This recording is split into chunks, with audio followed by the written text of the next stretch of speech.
இங்கே வந்திருக்க அனைவருக்கும் வணக்கம்.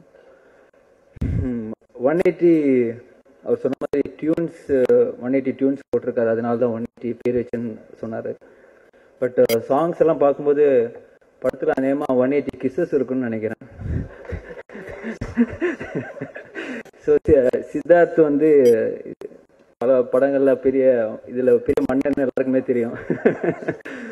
But very happy for Siddharth. ஏன்னா அவர் வந்து இன்ஃபேக்ட் 7 இயர்ஸ் கழிச்சு ஒரு தமிழ் படம் பண்ணுறாரு. நான் அடிக்கடி அவர்கிட்ட ஃபோனில் பேசுவேன், ஏன் தமிழ் படம் பண்ண மாட்டேங்கிற அப்படின்னு கேட்பேன். இல்லை, எனக்கு கரெக்டான ஸ்கிரிப்ட் கிடைக்கல, I want to do a good Tamil film. நான் ரிட்டர்ன் வரும்போது it should be a landmark film அப்படின்னு சொல்லுவார். ஸோ ஐ திங்க் ரொம்ப கான்ஷியஸாக இந்த ஒரு டிசிஷன் எடுத்திருக்காரு. So and but trailer and songs பார்க்கும்போது ஐ திங்க் இந்த மாதிரி படம் வந்து it's not there in Tamil cinema, to be very frank. ஒரு ரொமான்டிக் ஹீரோ இவ்வளோ நைஸ், இவ்வளோ அழகா 2 ஹீரோயின்ஸோட அழகா ரொமான்ஸ் பண்ணி விஷுவலா இது வரைக்கும் ரொம்ப நாளாச்சு இந்த மாதிரி வந்து, அதுவும் இந்த மாதிரி நிறைய கிஸ்ஸஸ் எல்லாம் வச்சுக்கிட்டு. So I think it's to be very frank, இந்த மாதிரி படங்களுக்கு தமிழ் சினிமாவில் ஒரு பெரிய கேப் இருக்கு. நான் கூட நிறைய ரொமான்ஸ்லாம் ட்ரை பண்ண முடியுமா, ஒர்க் அவுட் ஆகல. But I think is doing a very sensible thing.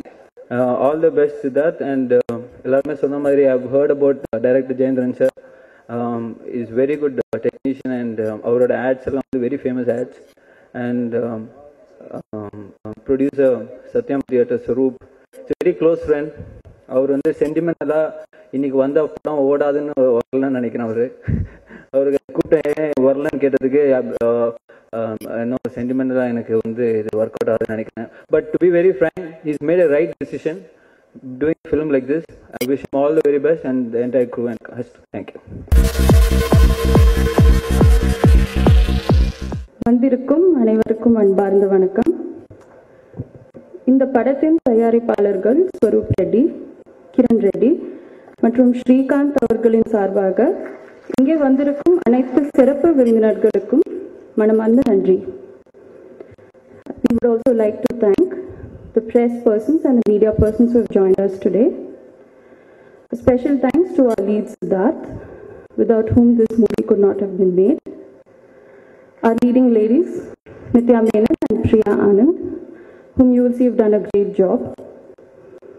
We would like to thank our executive producers, Wide Angle, who have represented us and hopefully have done a great job with supplying Jayendra with all of his requirements. We would also like to thank music director Sharath, lyricist Viveka Karthi, and singers, and the rest of the cast and crew who have made Nuthi Enbadu successful. We would like to thank you for your continued support, and last but not the least, we would like to thank Jayendra for bringing this extraordinary script into life. Thank you. எல்லோருக்கும் வணக்கம். முதல்ல ஒரு விஷயம் சொல்லிடுறேன். இந்த மாதிரி அற்புதமான ஒரு படம் மியூசிக் பண்ண எனக்கு கிடைச்சிருக்குன்னா அது என்னோட லக், அப்படி தான் சொல்லணும். நம்ம எப்போவுமே ப்ரமோட்ஸ் இந்த மாதிரி ஆடியோ லான்ச் போது முக்கால்வாசி நம்ம கொஞ்சம் பொய் சொல்ல வேண்டிய கட்டாயத்துக்கு தள்ளப்பட்டிருக்கேன் நான் முன்னாடி. ஆனால் இந்த வாட்டி அப்படி இல்லை. ஒரு புத்தாண்டு நல்ல நாள் அதுவுமா நான் பொய் சொல்ல மாட்டேன். அது பொய் சொல்கிறதெல்லாம் என் ஒய்ஃபுக்கிட்ட தான், வேறு யாருக்கிட்ட இல்லை. ஜெயேந்திர சார் அவர் சொன்ன மாதிரி 10 இயர்ஸுக்கு மேலே இருக்கும் அவர்கிட்ட நான் ஒர்க் பண்ணுறேன். அட்வர்டைஸ்மெண்ட்ஸ் பண்ணுறச்சு 20 செகண்ட் பண்ணுறதுக்கு என்ன அவர் அப்படி போட்டு பிழிவார். நான் ஃபீச்சர் ஃபிலிம் பண்ணுறேன் ஷரத், நம்ம பண்ணணும் அப்படி சொல்லும்போது ரொம்ப சந்தோஷமாக இருந்தது. அதை விட ரொம்ப ஷாக்கிங்காக இருந்தது எனக்கு. நான் எப்படி தான் அவரை சந்தோஷப்படுத்த போகிறேன் அப்படின்றது நிஜமாக ஒரு கேள்விக்குறியாக இருந்தது. அதுக்குன்னே கிட்டத்தட்ட ஒரு 30 கால் பண்ணி, சார் நீங்கள் நிஜமாக படம் பண்ண போகிறீங்களான்னு கேட்டேன் நான். ஆமாம் அப்படி சொன்னதுக்கப்புறம் தான் நிறைய கோயில்களுக்கு போய் சர்ச்சு, மோஸ்க் எல்லா கடவுளையும் கும்பிட்டேன், ஜீபூமா வரைக்கும் கும்பிட்டேன். அந்த லெவலுக்கு போயிட்டேன். ஏன்னா எனக்கு ஜெயேந்திர சாரை தெரியும் நல்லா. ஈஸியாக அவரை வந்து கஷ்டம், ரொம்ப கஷ்டம். அது மட்டும் இல்லை, பேசவே மாட்டார். ஏதாவது நம்ம வாயத்திறந்து, இப்போ நான் வந்து வளவளன்னு பேசுகிற ஆள், எனக்கு என்னோட டைரக்டர் வந்து பேசவே மாட்டார். ராமாயணம் கூட ரா அப்படின்னு தான் சொல்லுவார். புரிஞ்சுக்கணும் அதுல இருந்து. நான் வீட்டுக்கு அவர் ரெக்கார்டிங் இல்லாத போது, ஏதோ ஷூட் இல்லாத டைம்ல எல்லாம் வெட்டியா இருக்கும்போது நிறைய தடவை அவர் வீட்டுக்கு போய் தோசை அந்த சட்னி எல்லாம் சாப்பிட்டுருக்கேன். அந்த டைம்ல கூட ஜெயேந்திர சாரோட ஒய்ஃபு கிட்ட தோ அப்படிதான் சொல்லுவாரு. அவங்க சுதா அவங்களுக்கு தெரிஞ்சதுனால ஓகே காஃபி தோசை சட்னி இட்லி அதெல்லாம் பண்ணி தரேன் அப்படின்னு. இது இல்லை நான் கேட்கலையே, இல்லை அவர் அதுதான் மீன் பண்ணாரு அப்படின்னு. ஏதோ நான் சும்மா சொல்லலை, இது நிஜம். கம்போசிங் ஆரம்பிச்சது அந்த நாள் எனக்கு ஞாபகம் இல்லை, ஏன்னா வருஷக்கணக்கு ஆயிடுச்சு எனக்கு. அது இன்னொரு 3 years ஆயிடுச்சு எனக்கு, அது மட்டும் தான் தெரியுது. ஒரு பர்த்டே கொண்டாடும் போதும் சாரோட ஒரு பாட்டாவது ஓகே பண்ணணும், அதுக்கப்புறம் தான் அடுத்த பர்த்டே வரணும் அப்படி பிரார்த்தனை பண்ணுவேன். ஒன்றும் நடந்ததில்லை. 180 songs போட்டிருக்கேன் இந்த படத்துக்கு. அதுவா இருக்கலாம் இந்த டைட்டில் அவர் வச்சதுக்கு காரணம் அப்படின்னு நினைக்கிறேன்.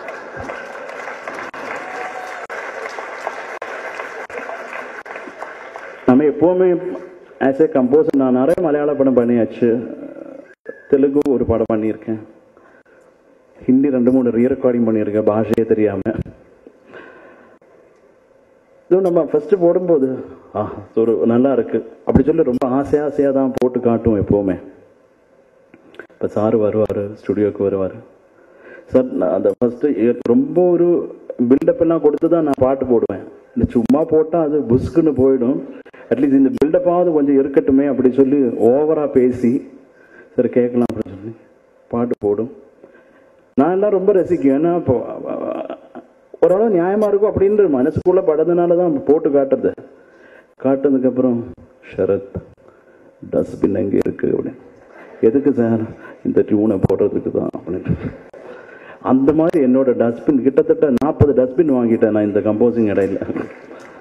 அவ்வளோ பாட்டும் அது அன்பே இருக்காது அவர் பேசும்போது. எனக்கு ரொம்ப பிடிச்ச ஒரு விஷயம் ஜெயேந்திர சார் கிட்ட அதான், மூஞ்சிக்கு நேரம் ஸ்ட்ரைட்டாகவே இது எனக்கு பிடிக்கல, இது என்ன டியூனா அப்படின்னு கேட்டுருவாரு. ரொம்ப சந்தோஷம். ஒரு என்னோட நிழல் மட்டும் அழுதுட்டு இருக்கும், நான் சிரிச்சிட்டு இருப்பேன். ஜெயேந்திரா சார் எவ்வளோ கடைசியில ஒவ்வொரு வாட்டி ஸ்டுடியோக்கு வர ஜெயேந்திரா சார் வரார் அப்படின்னா ஏதோ ஒரு பேய் படம் நடக்க போகுது, ஏதோ ஒரு சமாச்சாரம் நடக்க போகுது, சுனாமி அடிக்க போகுது, கடவுளை அப்புறம் லெவல்ல தான் நான் எக்ஸ்ட்ரா கடவுளை எல்லாம் கும்பிட்டு தான் ஸ்டுடியோக்கு வருவேன். வந்தா நடக்கிறது இதுதான் எப்பவுமே. எவ்வளோ டியூன்ஸ் வேண்டான்னு ஒதுக்கியாச்சு. ஆனால் எனக்கு தெரியும் ஜெயேந்திர சாருக்கு என்ன வேணும், மக்களுக்கு என்ன வேணும் அப்படின்றது என்னை விட ஜெயேந்திர சாருக்கு நல்லாவே தெரியும். அதனால அவர் இனிமே இப்ப கூட நான் ஆடியோ லான்ச் அப்படின்னு சொல்லும்போது நான் சாருக்கிட்ட கேட்டேன், சார் இதுக்கு ஏதாவது ஆப்ஷன் நான் பண்ணிட்டு வரணுமா டியூன்ஸ் அப்படின்னு. அந்த லெவலுக்கு ஆயிடுச்சு. நான் முன்னாடியே சொல்லியிருக்கேன், இந்த படம் பண்ண ஆரம்பிக்கும் போது எனக்கு ஏதோ 60 கிலோ கீழே தான் இருந்தேன் நான் என்னோட ஹைட்டுக்கு. அதான் நியாயம் அப்படின்னா. நான் இந்த கம்போசிங் முடியும் போது எனக்கு பார்த்தா 88 கிலோ இருந்தது. அது என்னன்னா வேற ஒன்றும் இல்லை, டென்ஷன் ஆனால் நான் ரொம்ப ஜாஸ்தி சாப்பிடுவேன்.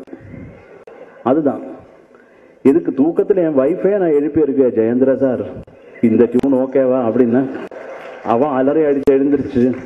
ஜெயேந்திர சார் ஏமா என்னங்க ஆச்சு உங்களுக்கு? நான் சொன்னேன் இல்லைம்மா நான் ரொம்ப ஒரு இக்கட்டான சூழ்நிலையில நான் போயிட்டு இருக்கேன், உனக்கு தெரியல நீ பாடு அப்படின்னா. சரி நீங்க அவரே கல்யாணம் பண்ணி இருக்கல, எதுக்கு என்ன பண்ணிக்கிட்டு அப்படி. அப்படி அந்த அளவுக்கு இருந்தா கூட எனக்கு ஃபைனல் அவுட்புட் அப்படின்றது நான் என்னை பத்தி சொல்லிக்கிறது ஒரு நல்ல சமாச்சாரமா நான் நினைக்கல. ஜெயேந்திர சாருக்கு பிடிச்ச மாதிரி என்னால பண்ண முடிஞ்சது, அதே எனக்கு ஒரு 100 அவார்டு கிடைச்ச மாதிரி. அவரை திருப்திப்படுத்துறதுன்னா அது ஒரு மிகப்பெரிய ரொம்ப கஷ்டமான சமாச்சாரம், ரொம்ப ப்ராப்ளம். அந்த விஷயத்துல நான் அதுல ஜெயிச்சிட்டேன் அப்படிதான் சொல்லணும். ரொம்ப இந்த படம் எனக்கு பண்றதுக்கு கொடுத்த ஜெயேந்திர சாருக்கு எவ்வளோ தேங்க்ஸ் சொன்னாலும் பத்தாது, அவருக்கு தேங்க்ஸ் சொன்னால் கூட பிடிக்காது. அதனால ஜெயேந்திரா சார் பாஷையில் நான் நன்றி கூட சொன்னால் அவருக்கு பிடிக்காது. அதனால தான் ரொம்ப தேங்க்ஸ். அந்த மாதிரி இங்கே கூடியிருக்கிற பெரியவங்களும் என்னை சார்ந்தவர்களும் எல்லோருக்கும் எனக்கு என்ன சொல்கிறதுன்னு தெரியல. இந்த படம் மிக வெற்றி அடையணும் அப்படின்னு கடவுளை ரொம்ப பிரார்த்திக்கிறேன். அந்த மாதிரி ஒரு விஷயம் சொன்னார் சார், எக்ஸ்ட்ராடனரி ப்ரொடியூசர்ஸ் அப்படி. நிஜம்தான். உங்களுக்கு தெரியும் மலையாளம் ஃபிலிம் அப்படின்னா இங்கே பூஜை போடுற ஒரு காசில் மொத்த படத்தை எடுத்து ரிலீஸ் பண்ணிடுவாங்க. அங்கே அந்த மாதிரி ஒரு கும்பல் கடையில் ஒர்க் பண்ணாலும் இங்கே எக்ஸ்ட்ராடனரி ப்ரொடியூசர்ஸ், அங்கே ஆர்டினரி. என் கையில் இருந்து எக்ஸ்ட்ரா காசு ஆகும். அப்படிதான் ஆர்டினரி எக்ஸ்ட்ரா தான் அங்கே, இங்கே தான் எக்ஸ்ட்ரா ஆர்டினரி. அந்த விஷயத்தில் கூட எந்த ஒரு நான் நினைக்கிற ஆர்கெஸ்ட்ரா எனக்கு போட முடிஞ்சது. என்ன எந்த காம்ப்ரமைஸும் பண்ண வேண்டாம். அந்த மாதிரி இருந்தது ப்ரொடியூசர்ஸ். அந்த மாதிரி சித்தார்த், பிரியா, அவங்க எல்லாம் இந்த 3 பேரும் ரொம்ப வாழ்ந்திருக்காங்க அப்படி தான் சொல்லணும். ரொம்ப சூப்பராக இருந்தது. ரீ ரெக்கார்டிங் பேக்ரவுண்ட் ஸ்கோரே தேவையில்லை அப்படின்ற லெவலுக்கு அவங்க ஆக்ட் பண்ணியிருந்தாங்க. அது ரொம்ப அற்புதமான ஒரு படம். நீங்கள் எல்லாம் பார்க்கணும். இந்த படம் இந்த விசிடியில் பார்க்குற ஒரு கொடுமை வேண்டாம். இந்த படத்துக்கு தியேட்டரில் வந்து பாருங்க, என்னோட சாங்ஸ் கேளுங்க. உங்கள் மகேசன் தீர்ப்பு அப்படின்னு நான் நம்புறது மக்களோட தீர்ப்பு தான். உங்களுக்கு பிடிச்சதுன்னா எனக்கு ஒரு 5 ஆஸ்கார் அவார்டு கிடைச்ச மாதிரி நான் எடுத்துட்டேன். தயவு பண்ணி நல்ல படத்தை ப்ரமோட் பண்ணுங்க. தயவு பண்ணி இந்த வாய்ப்பு கொடுத்த எல்லோருக்கும் நன்றி, வணக்கம். தேங்க்யூ.